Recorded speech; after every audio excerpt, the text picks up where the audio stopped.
We're here with Siena Heights University women's basketball head coach Sue Syljebeck. Coach Syljebeck, can you talk a little bit about today with your impressive win over Aquinas? You know, it was a great win. Obviously, we had a weird schedule where we opened up with Concordia first of our first game of the season, which was conference, and they ended up nipping us just by 2 points. So we went on the road Thursday, got a win, and then came back home, and to get a win in our league and get back on the winning track in our home court was a great win, and the style we did it in.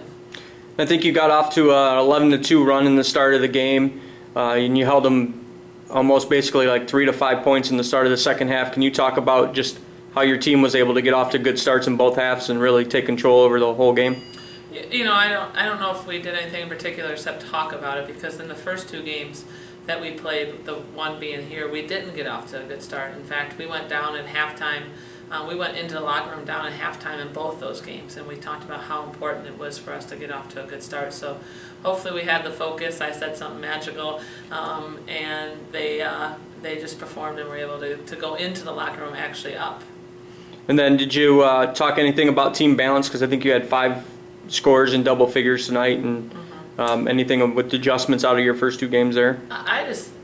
I think we're going to be a team like that. You know, last year we had Hughes, and I think Hughes and Wolford and kind of Chambers really were our top 3 scorers, and then, you know, Warfield chipped in a little bit. But I just think our success is going to come from the 4 or 5. We might not have that kid on our team that has, you know, averages 18 points a game, but we're going to have a lot of them at 10, 12, if we're successful. For us to be successful, I don't think people are going to be able to lock down on one of our players, because somebody else can step up and then take those shots. But, you know, we were up 20 early in the first half, and then we started going to one-on-one basketball, and then that's what we talked about in halftime, is play as a team, and that was the secret. I mean, 19 assists. It was a lot of assists for us.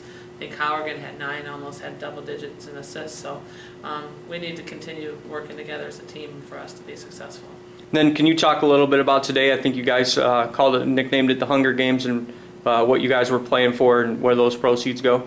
Yeah, Jeff Lindstrom, our psychology professor, head of our psych department and the psychology club, jumped on board with our student athletic advisory board and student senate to raise money for the Daily Bread, which is a food shelter, a shelter here in Adrian, right in Lenawee County.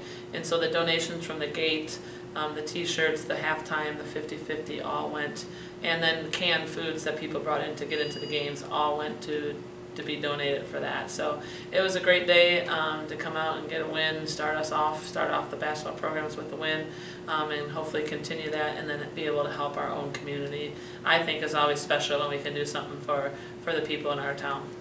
And then can you talk about what's next? I know we got Thanksgiving break coming up. Classes end on Tuesday. I know you've got a full docket of games this next week, so can you talk about who's coming up for your team? Yeah, you know, we have it's our big rival. It's always our rival. Tuesday we play Adrian. We're lucky to host it this year. We traveled over there, but they come back to us with Adrian doubleheader at 6 and 8 for the guys. And then we host our own Thanksgiving tournament. So if anybody's has too much turkey to eat and they want to come, you know, and check us out, we play Friday and then Saturday, depending on what we do on Friday. Hopefully we win. But this is the 3rd year I think we're hosting our own tournament, with St. Francis, Wilberforce, and then Martin Methodist coming in out of town. And so we're hoping to continue our streak. We have a great chance to get 3 home games in a row before we hit the road next week after that. Good. And now the Saints moved to 2-1 and 1-1 in the conference. So hopefully with an impressive couple or a good week, you guys can really move and put some light in the season. You know, it was great. I mean, I believe Aquinas was picked above us, you know, but it's preseason rankings, but Aquinas was picked above us. We were picked to finish 6th. Concordia was picked 1. You know, we played them close. So we think we could, if we stay focused and on track, we can have a shot at, you know, being one of the top teams in the league. Good. Thanks, Coach. Good luck, and we'll talk to you again. See ya.